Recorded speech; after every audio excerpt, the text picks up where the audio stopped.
Ce récit s'intitule « Je suis millionnaire et mon amie d'enfance a exigé que je lui offre une maison comme cadeau de mariage, mais quand j'ai refusé, elle m'a expulsé devant tout le monde. » Mais avant de commencer, dites-nous en commentaire d'où vous écoutez cette histoire.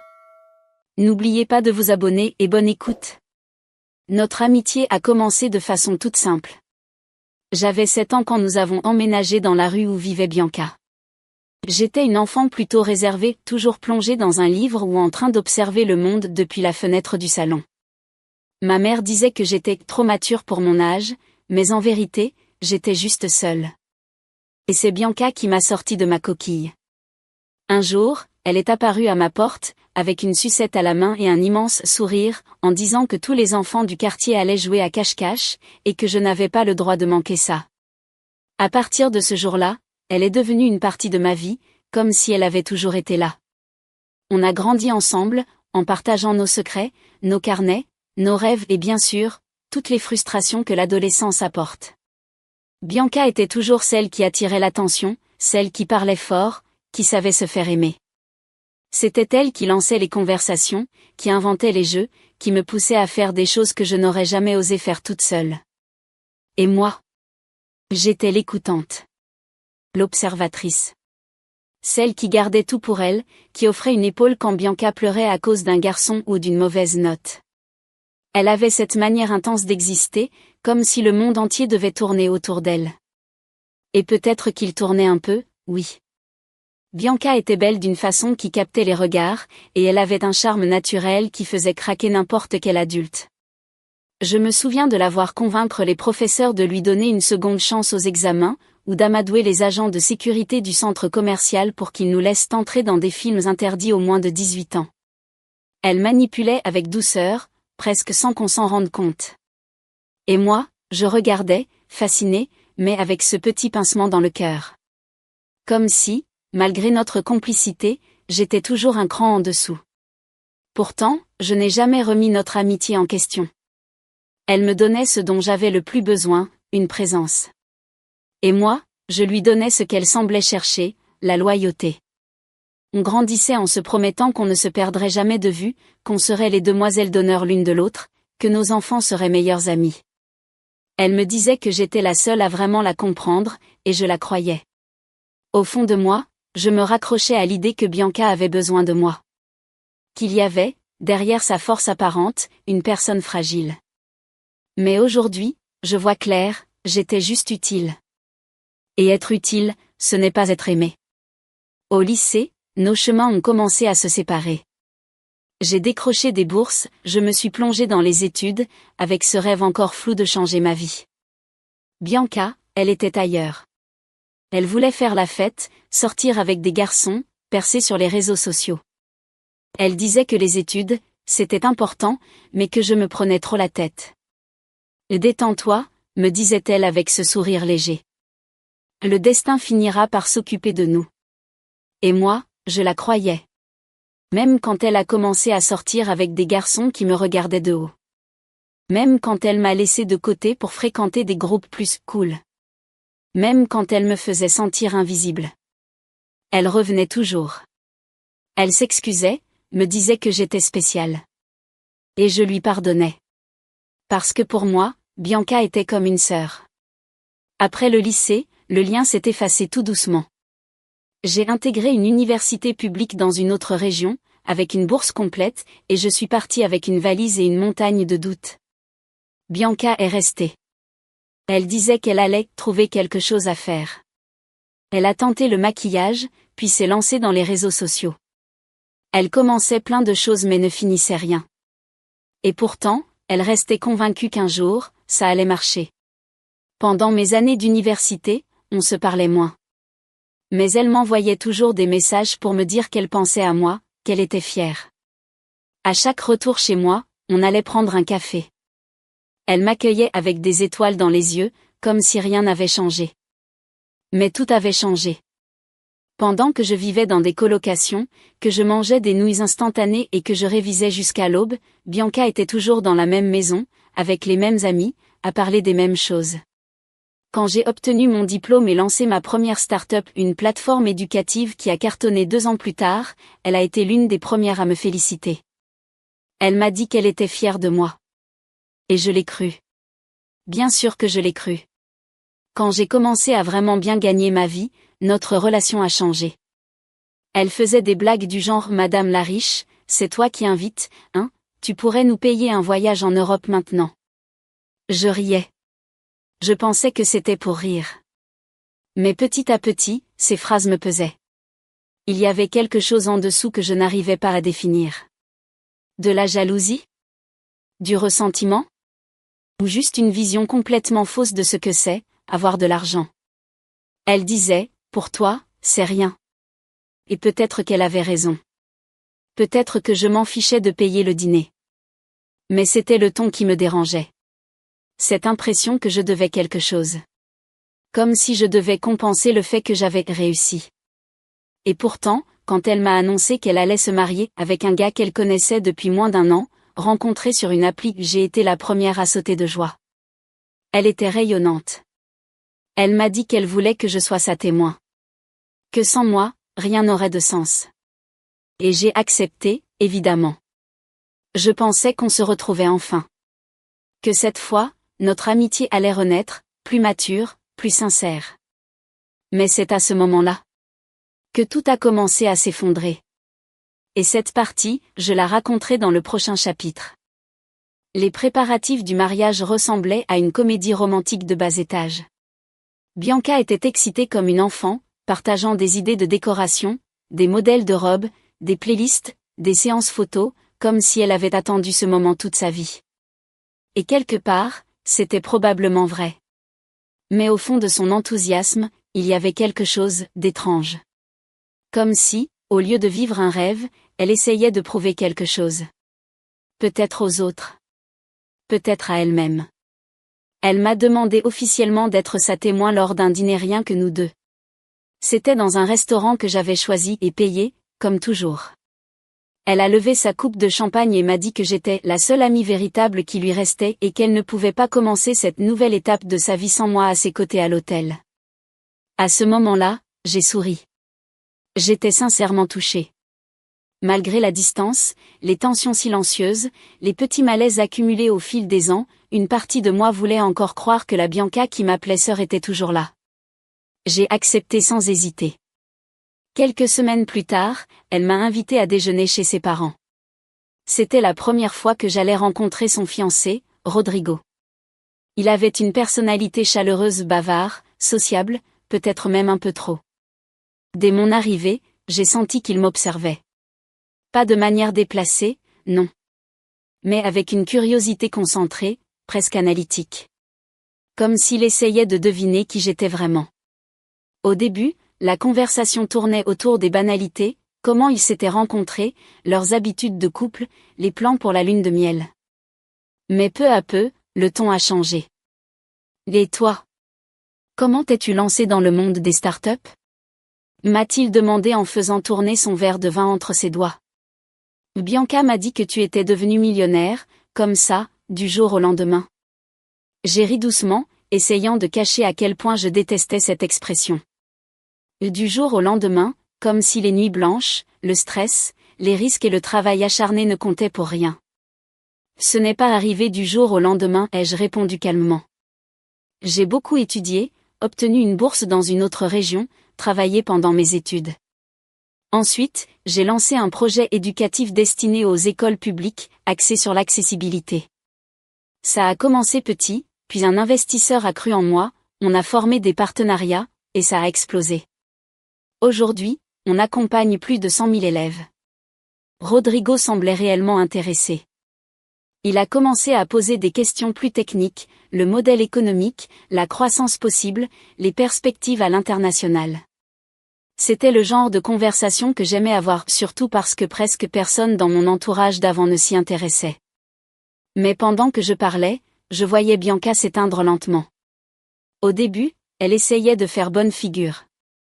Quelques sourires forcés, un ou deux, c'est génial, mais très vite, son agacement est devenu évident.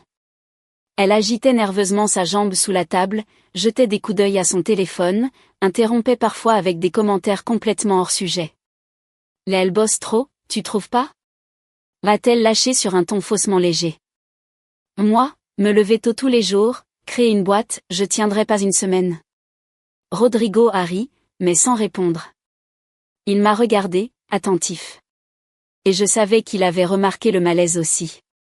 Puis, au moment du dessert, il a lancé. Franchement, je trouve ton parcours incroyable. Tu as tout construit toute seule. C'est rare. Il y a tellement de gens qui naissent avec des privilèges et qui ne font rien, et toi, c'est du vrai mérite. La remarque, bien qu'innocente, a été la goutte de trop pour Bianca. Elle arrive, ce rire sec, sans chaleur. Oui, il y a des gens qui sont nés sous une bonne étoile. J'ai toujours dit ça d'elle, dit-elle en me tapotant l'épaule. Elle est née pour réussir. Moi, j'essaie juste de payer le traiteur du mariage. Et encore, mon futur mari n'est même pas riche. Elle a essayé de faire passer ça pour une blague, mais l'amertume était palpable. Rodrigo a tenté de détendre l'atmosphère, mais il était clair que quelque chose s'était brisé. Sur le chemin du retour, une boule me tordait l'estomac. Pendant des années, j'avais voulu croire que mon succès ne changerait rien entre nous. Que Bianca était vraiment fière de moi. Mais ce déjeuner, c'était comme si, pendant une seconde, le masque était tombé. Et ce que j'ai vu dans ses yeux, c'était clair. De la jalousie. Et peut-être, un soupçon de rancœur. Pas à cause de Rodrigo. Mais à cause de ce que je suis devenue. Ce que je ne savais pas encore. C'est tout ce qui allait suivre. Les mois précédant le mariage ont été, disons-le franchement, une épreuve. Chaque semaine apportait son lot de nouvelles idées extravagantes, de petits drames et d'exigences de plus en plus absurdes. Bianca s'était plongée dans son rôle de future mariée comme si elle était la star d'un reality show.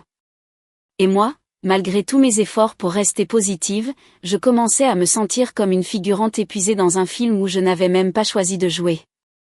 Dès que les fiançailles ont été officialisées, elle a créé un groupe WhatsApp intitulé « Team de la mariée avec voilà nos cœurs scintillants », où elle a ajouté toutes les demoiselles d'honneur, y compris moi.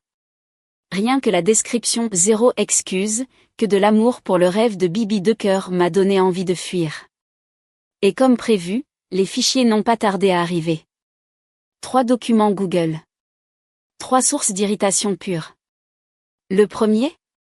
Une liste de tâches de soutien, une devait porter la traîne, une autre vérifier le maquillage de Bianca toutes les 30 minutes, une autre encore devait filmer les moments d'émotion en coulisses avec son propre téléphone. Le deuxième document ? Le planning complet de l'enterrement de vie de jeune fille à Busio. Chacune devait payer ses billets, son hébergement, participer au financement du gâteau personnalisé, prix 1300 $, et contribuer à la surprise flottante pour le brunch du lendemain. Oui, une surprise qu'on devait elle-même organiser. Et financer. Mais le troisième ? C'était la cerise sur le gâteau, la liste de mariage. Et ce n'était pas une simple liste de cadeaux. C'était un catalogue de luxe. Un plan de financement d'une nouvelle vie, version sponsorisée. Réfrigérateur 5 portes. Canapé 12 places. Tapis persan authentique. Friteuse à air intelligente à commande vocale. Lit sur mesure. Téléviseur de 85 pouces. Aspirateur robot connecté. Pas un seul objet à moins de 2 000 $. Certains dépassaient les 5 000. Une vaisselle française à 4 800 $. Une cave à vin murale. Une des filles a tenté de plaisanter. Et les cuillères normales, elles sont où ? Larmes de joie. Bianca a répondu, tout sourire. Les filles, vous savez bien qu'on a déjà l'essentiel. Cette liste est pour celles qui veulent vraiment investir dans notre avenir. Cœur rouge si vous ne pouvez pas, donnez ce que le cœur vous dit. Trace de baiser étincelle. Ce ton.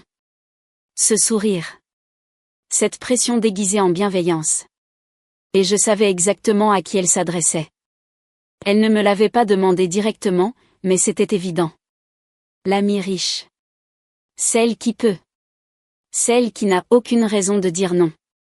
Elle attendait que je choisisse le cadeau le plus cher. Que je me distingue. Que je confirme le rôle qu'elle m'avait assigné depuis toujours, celle qui donne. Mais cette fois, ce serait non. Je lui ai écrit en privé. Bianca, j'ai regardé la liste, et honnêtement, je ne me sens pas à l'aise avec ces prix. Je suis là pour célébrer avec vous, pas pour meubler votre maison. J'espère que tu comprends. Elle a mis quelques minutes à répondre. Puis le message est tombé, sec, bien enveloppé dans un ton mielleux. Waouh, je ne m'attendais pas à ça de ta part. Je pensais que toi, justement, tu serais au-dessus de ces détails. Mais bon, chacun donne ce qu'il veut. Et ce qu'il peut. Ce qu'il veut. Ce qu'il peut. Un coup de couteau dans un gant de soie. Les jours suivants, l'ambiance dans le groupe a changé. Des messages plus froids. Des remarques à demi-mot. Une des filles a demandé, l'air de rien, si tout le monde participait à la cagnotte pour la clim dans la suite nuptiale. J'ai préféré ne pas répondre. Je me suis mise en retrait. J'étais passée du rôle d'amie, à celui de compte bancaire ambulant. La semaine du mariage, j'ai failli tout annuler.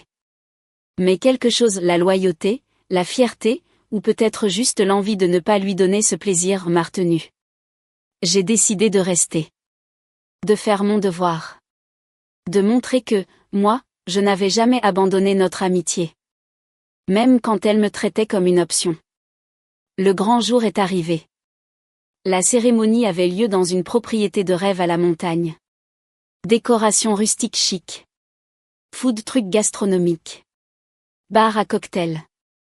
Écran LED géant avec les initiales des mariés. Je suis arrivée en avance, comme demandé. Robe imposée. Coiffure parfaite.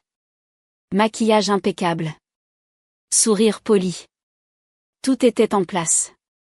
Bianca était magnifique. Rien à dire. Mais ses yeux. Froids. Tendus. Distants. Comme si tout n'était qu'un test.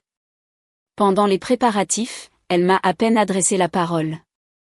Ne m'a pas incluse dans les discussions. Ne m'a pas regardée comme sa sœur de toujours. J'étais là, physiquement. C'est tout. Juste avant mon entrée à l'hôtel, elle m'a lancé un regard bref et m'a soufflé, sans émotion. J'espère qu'aujourd'hui, au moins, tu seras vraiment présente. Un venin silencieux, déguisé en sourire. Je n'ai pas répondu. J'ai marché. J'ai tenu mon bouquet. J'ai souri pour les photos. Et j'ai serré les dents. Mais le pire n'était pas encore arrivé. À la fête, après les discours, la danse et les photos, Bianca a pris le micro. A remercié tout le monde, en larmes. Puis elle a appelé, une à une, ses demoiselles d'honneur sur la scène. Louange. Éloge. Bisous. Jusqu'à moi. Elle a souri. Mais ses yeux brillaient d'autre chose. Et enfin, ma demoiselle la plus discrète. Des regards tournés vers moi. Celle qui est toujours très occupée, mais qui a quand même trouvé un créneau pour venir. Celle qui a trouvé notre liste de cadeaux un peu excessive, mais bon, paraît que l'amour, ça ne se mesure pas en argent, non. Rire gêné. Silence pesant. Puis, elle a ajouté. Merci d'être là, malgré tout. Même sans cadeau. Et là, devant tout le monde. Famille. Amis. Caméra. Serveur. DJ. Photographe. Elle m'a exposé. Et humilié. Et à cet instant précis, quelque chose en moi s'est brisé. Mais je n'ai rien dit. Pas encore. Parce que ma réponse allait venir. Je n'étais plus heureuse. Depuis longtemps, déjà. J'étais là. Présente. Silencieuse. Résignée. Mais heureuse? Non. Chaque sourire forcé sur les photos me donnait envie de disparaître. Chaque toast, chaque blague, chaque compliment sur la perfection de cette journée me semblait creux. Tout sonnait faux. Comme si cette cérémonie n'était qu'un décor, une illusion de bonheur, montée pour impressionner. Et j'étais là, en arrière-plan, sans plus rien ressentir. Juste, vide. Mais ce qui allait se passer ensuite? Jamais je n'aurais pu l'imaginer. La nuit était tombée, les invités étaient détendus, la lumière douce, la musique calme. Le DJ avait baissé le volume. Bianca monta sur scène, main dans la main avec Rodrigo. Elle portait ce sourire que je connaissais trop bien. Ce sourire qu'elle sortait toujours juste avant de se mettre au centre de l'attention. Elle prit le micro, fit une pause bien calculée, et lança. Tout le monde. Je sais que cette soirée est déjà magique. Mais il nous reste encore une dernière surprise. Les conversations se turent. Je sentis mon ventre se nouer. Nous avons reçu un cadeau, très spécial. Un cadeau auquel on n'aurait même pas osé rêver. Une pause. Encore. Son regard vers Rodrigo. Puis, à la foule. Une maison. Des cris. Des applaudissements. Des waouh et des mais c'est incroyable. Moi. Je restais figé. Comme si le monde avait ralenti autour de moi. Oui, une maison. Notre premier chez nous, un foyer pour construire notre avenir. Et le plus beau, c'est comment ce cadeau nous a été offert. Je savais. Je savais déjà ce qu'elle allait faire. Et pourtant, je ne voulais pas y croire. C'était une surprise organisée par mes merveilleuses demoiselles d'honneur. Elles ont toutes voté, en secret, pour désigner celle qui était la plus capable d'offrir un cadeau aussi symbolique. Et la personne choisie a été. Elle tourna la tête, plongea son regard dans le mien, et dit. Notre fabuleuse, brillante, et généreuse marraine millionnaire. Silence total. Le genre de silence qui te glace jusqu'à l'os. Tous les regards se sont braqués sur moi. Certains ont applaudi. D'autres ont sorti leur téléphone pour filmer. Moi, je me suis figée. Elle continua. On peut tous la remercier pour ce geste extraordinaire. Grâce à elle, nous avons notre maison. Certains invités me félicitaient, me tapotaient l'épaule. Waouh, quel cadeau! C'est trop beau ce que tu as fait. Elle a vraiment tout pour elle. Mais moi, je ne respirais plus. Je bouillonnais. Alors je me suis levée. J'ai marché jusqu'à la scène. Et j'ai pris le micro. Calmement. Froidement. Et j'ai dit. Je n'ai offert aucune maison. Le silence fut total. Rodrigo fronça les sourcils. Bianca écarquilla les yeux. Personne ne m'a demandé. Personne ne m'a consulté. Personne ne m'a prévenu. Et je trouve ça profondément irrespectueux de faire croire à tout le monde que, parce que j'ai de l'argent, je dois financer la vie des autres. Elle essaya de rire, nerveusement. Mais enfin, c'était symbolique, c'était juste une façon de te remercier. Symbolique? Une maison, c'est symbolique? Je ne suis la mère de personne ici. Si vous voulez une maison, vous la gagnez. Comme je l'ai fait. Avec des nuits sans dormir. Des années de sacrifice. Je ne suis pas un compte bancaire. Je suis une personne. Et si tu m'avais un tant soit peu respecté, tu le saurais. Le malaise dans la salle était palpable. Certains détournaient les yeux. D'autres filmaient. Je voyais les caméras de téléphone levées. Bianca m'arracha le micro des mains. Tu sais quoi? Tu es pathétique. Égocentrique. Tu te crois meilleur que tout le monde. Tu vis dans ta bulle de réussite, mais tu ne connais rien à l'amitié. Rien au cœur. Rien à la vraie vie. Elle se tourna vers les invités. Qu'elle s'en aille. Maintenant. Dehors.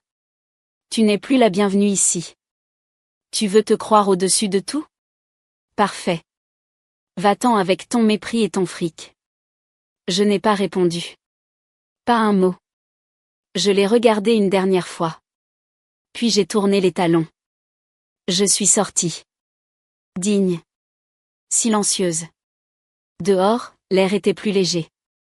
Pas à cause de la nuit. Mais parce que je venais de quitter, enfin, le mensonge. Dans la voiture, en rentrant, mes mains tremblaient. Mais pas de honte. De rage. De vérité. De libération. Et de promesse. Parce que moi, je ne fais pas de scène. Je ne crie pas. Je ne réponds pas à l'humiliation par l'humiliation. Mais quand je réponds, c'est inoubliable. Et elle allait le découvrir. Très bientôt. Je pensais que tout s'arrêterait là. Que cette humiliation publique, cette mise en scène calculée devant tout le monde, serait le dernier chapitre d'une amitié qui, en réalité, était morte depuis longtemps. Mais le monde ne fonctionne pas comme ça. Pas quand les téléphones filment. Pas quand les réseaux sociaux se nourrissent d'histoires réelles, remplies d'orgueil, de trahison et de vengeance en devenir. Le lendemain du mariage, je me suis réveillée avec des dizaines de messages. Certains d'amis d'enfance qui avaient vu les vidéos, d'autres de numéros inconnus. Ce qui avait commencé comme quelques mots de soutien s'est transformé en véritable tempête. Sur TikTok, une vidéo du moment exact où Bianca me met dehors dépassait déjà les 400 000 vues avant même midi. Le titre ? Une mariée expulse sa témoin millionnaire pour ne pas lui avoir offert une maison. Les commentaires ? Une mer de colère. Une maison ? Elle est sérieuse, on appelle ça de l'amitié ? Moi j'appelle ça du chantage affectif, la témoin a été trop classe, j'aurais retourné le micro sur la table, elle ne voulait pas une amie, elle voulait une carte bancaire. Sur Instagram, des captures d'écran du groupe WhatsApp des demoiselles d'honneur ont commencé à circuler. Quelqu'un, et je ne sais toujours pas qui, avait fait fuiter les messages où Bianca nous mettait la pression, où elle utilisait des remarques passives-agressives, et où elle disait clairement que j'avais l'obligation morale d'offrir plus que les autres. Les gens ont tout vu. Et ils ont pris parti. En moins de 48 heures, je n'étais plus la témoin qui refusait un cadeau hors de prix. J'étais devenue un symbole. De limite. D'amour-propre. De stop à la pression sur les femmes qui réussissent. Et Bianca ? Elle est devenue un mème. Moi au mariage de ma pote en train d'attendre ma PS5 offerte par elle, Bianca, si tu veux un canapé, va t'asseoir à la vérité. Elle était taguée partout. Elle avait perdu le contrôle. Le 3e jour après le mariage, elle m'a écrit. Le message était froid, cinglant, rempli de reproches à peine voilés. Merci d'avoir transformé mon mariage en cirque. J'espère que ton image de femme forte et parfaite te sert bien. Je n'aurais jamais pensé que Théoï tu me trahirais comme ça. J'ai lu. J'ai respiré. Et j'ai répondu calmement, je n'ai fait que dire la vérité. Ce que tu m'as fait, devant tout le monde, ça ne se fait pas. Encore moins à quelqu'un que tu disais être ton ami d'enfance. Alors s'il te plaît, Bianca, oublie-moi. Pour de bon. Elle n'a pas répondu. Et pendant des mois, rien. Le silence. Je me suis concentrée sur ma vie. J'ai voyagé. J'ai investi. J'ai donné des conférences. J'ai été invitée sur des podcasts, dans des articles, pour parler de limites saines, d'amitié toxique, de pression sociale. Et pour la première fois depuis longtemps, j'étais en paix. Jusqu'à ce qu'il réapparaisse. Rodrigo. Son mari. Son message est arrivé discrètement. Une demande sur Instagram. Compte privé. Plus aucune photo de mariage. Juste un message court, salut. Je ne sais pas si je devrais faire ça, mais je voulais m'excuser. Tout ce qui s'est passé, c'est allé trop loin. Je n'ai jamais été à l'aise avec la manière dont elle t'a traité. J'espère que tu vas bien. J'ai fixé l'écran quelques minutes. J'ai hésité à supprimer. À bloquer. À ignorer. Mais quelque chose en moi, cette part de moi qui n'oublie jamais, a cliqué sur accepter. J'ai répondu quelques jours plus tard. Bref. Je vais bien. Et oui, c'est allé trop loin. Il a continué à écrire. On a commencé à parler. Prudemment. Il m'a confié que Bianca allait mal. Qu'elle était obsédée par son image. Que leur mariage n'avait rien à voir avec ce qu'on voyait en ligne. Que derrière les stories parfaites, il n'y avait que contrôle, dispute et faux-semblants. Et c'est là que je l'ai vu. La faille. La brèche. L'opportunité. Pas pour me réconcilier. Mais pour quelque chose de beaucoup plus grand. La justice.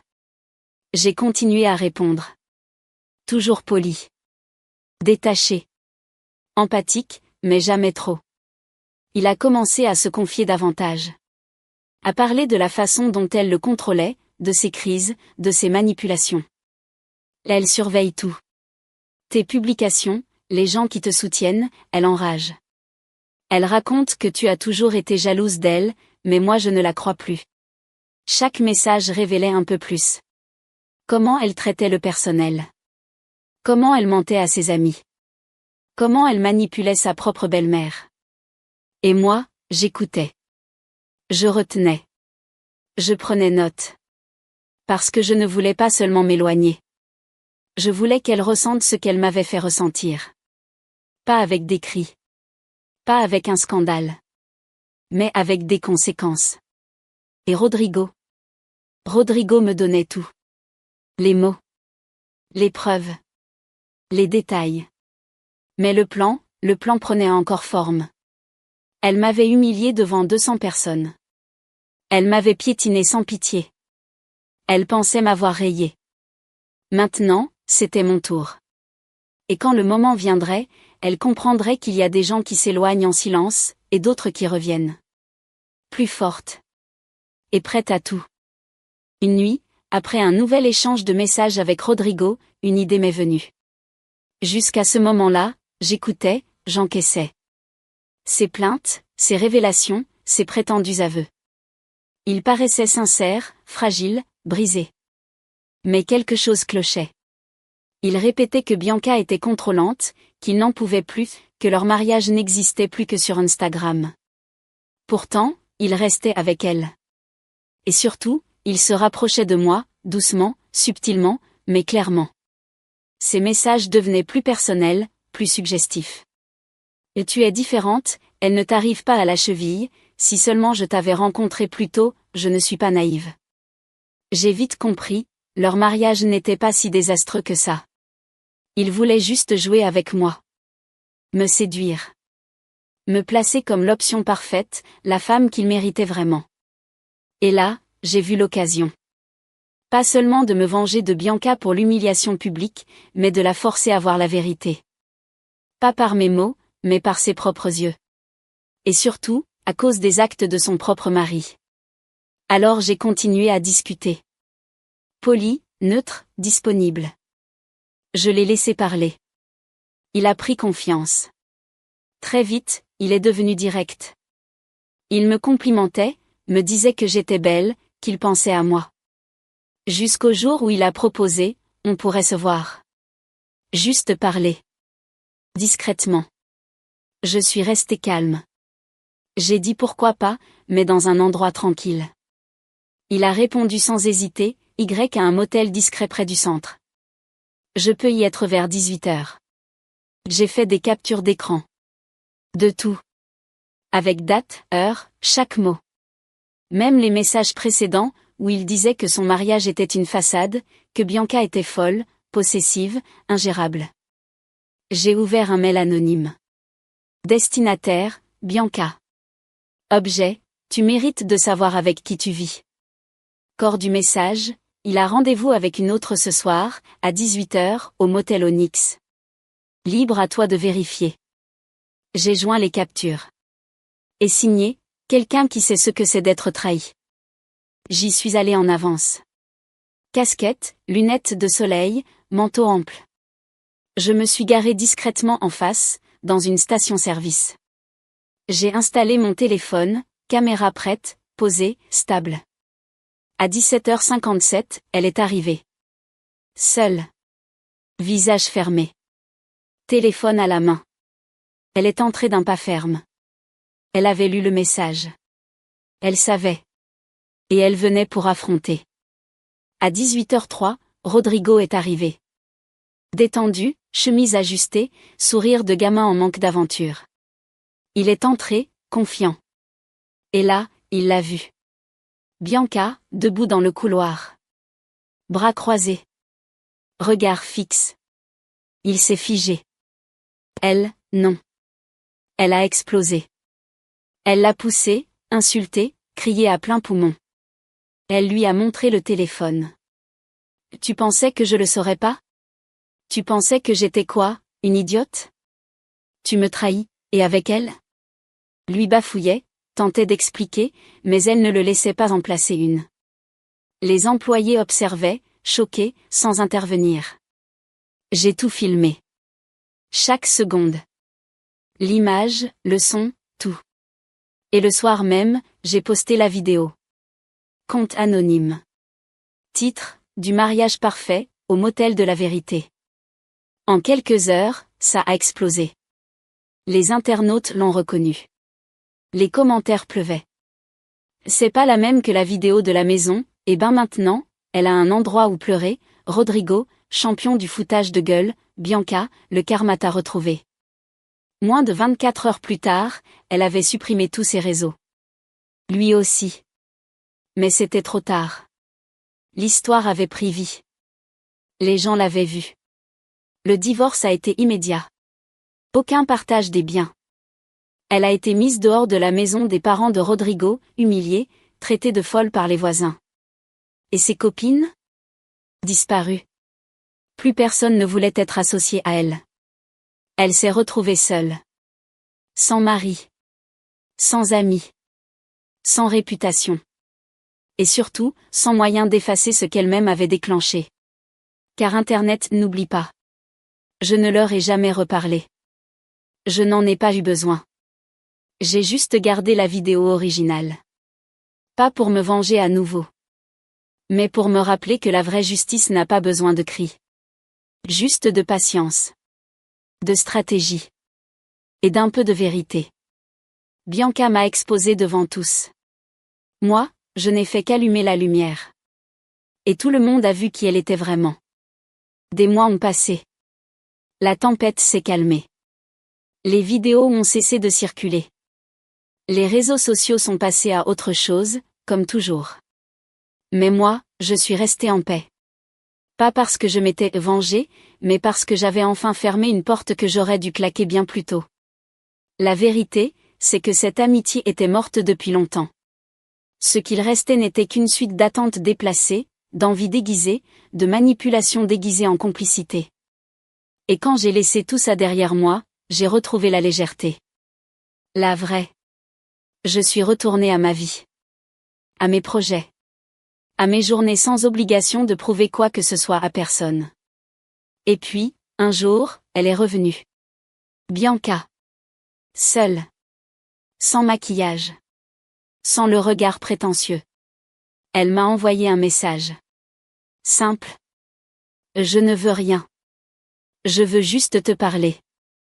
J'ai failli ignorer. Mais j'ai accepté. On s'est donné rendez-vous dans un petit café discret, à l'abri des regards. Lorsqu'elle est arrivée, j'ai à peine reconnu celle qu'elle avait été. Elle semblait éteinte. Fragile. Fatiguée. Elle s'est assise face à moi, et sans même me regarder dans les yeux, elle a murmuré, « Je voulais te demander pardon. » Je n'ai rien dit. Elle a continué. Pour tout. Pour ce que je t'ai fait, ce que j'ai dit, pour comment je t'ai traité. J'ai perdu le contrôle. Je croyais que tu me devais quelque chose, simplement parce qu'on était amis depuis toujours. Je me suis plantée. Et j'ai tout gâché. Je t'ai perdu. J'ai perdu mon mariage. J'ai tout perdu. Les gens se sont éloignés. Et je ne peux m'en prendre qu'à moi-même. Je voulais juste que tu saches que je suis désolée. Elle ne savait pas. Elle n'avait aucune idée que c'était moi qui avais orchestré la scène du motel. Que c'était moi l'expéditrice anonyme. Que c'était moi qui avais filmé, posté, et mis à nu sa belle façade. À ses yeux, j'étais simplement la fille humiliée qui avait préféré disparaître. Et j'ai laissé cette version vivre. Parce que parfois, le silence est la plus juste des réponses. J'ai inspiré profondément. Et j'ai dit calmement, Bianca, ce que tu m'as fait ce jour-là n'était pas juste une erreur. C'était de la cruauté. Tu m'as exposée, humiliée, utilisée. Comme si ma présence n'avait de valeur que si elle venait accompagnée d'un cadeau hors de prix. Tu m'as traitée comme une solution, pas comme une amie. Et ça ne s'oublie pas. Elle a baissé la tête, émue. Mais je n'avais pas fini. Tu as confondu l'amitié avec l'intérêt. Et quand tu as vu que je n'allais pas t'offrir ta vie sur un plateau, tu m'as jeté. Mais la vie t'a renvoyé à toi-même. Tout ce que tu avais bâti sur l'image, la façade, l'illusion, s'est effondré. Et ça, ce n'est la faute de personne sauf la tienne. Elle a voulu répondre, mais je l'ai arrêtée. Et tu n'as pas tout perdu parce que le monde est injuste. Tu as tout perdu parce que tu as été cupide, arrogante, égoïste. Et aujourd'hui, tu veux peut-être réparer. Mais moi, je n'ai plus rien à t'offrir. Pas même une deuxième chance. Les larmes coulaient sur ses joues. Mais je n'ai rien ressenti. Ni haine. Ni plaisir. Juste une certitude, j'avais mis la dernière pièce du puzzle. Je me suis levée, j'ai pris mon sac, et j'ai conclu doucement, je ne veux plus d'une amie qui me voit comme un compte en banque. Je veux la paix. Et je l'ai trouvée, le jour où tu es sorti de ma vie. Tu n'as jamais su être une amie. Maintenant, il va falloir que tu apprennes à être une adulte. Adieu, Bianca. Je suis sortie sans me retourner. Je ne lui ai plus jamais parlé. Et elle ne saura jamais que c'était moi, depuis le début, qui avait fait exploser son château de verre. Mais ça, ce n'est plus mon problème. Parce que c'est ainsi que j'ai mis fin à une amitié d'enfance. Pas par rancune. Par survie. Pour me protéger de sa cupidité, de ses mensonges, et de tout ce qu'elle avait choisi de devenir.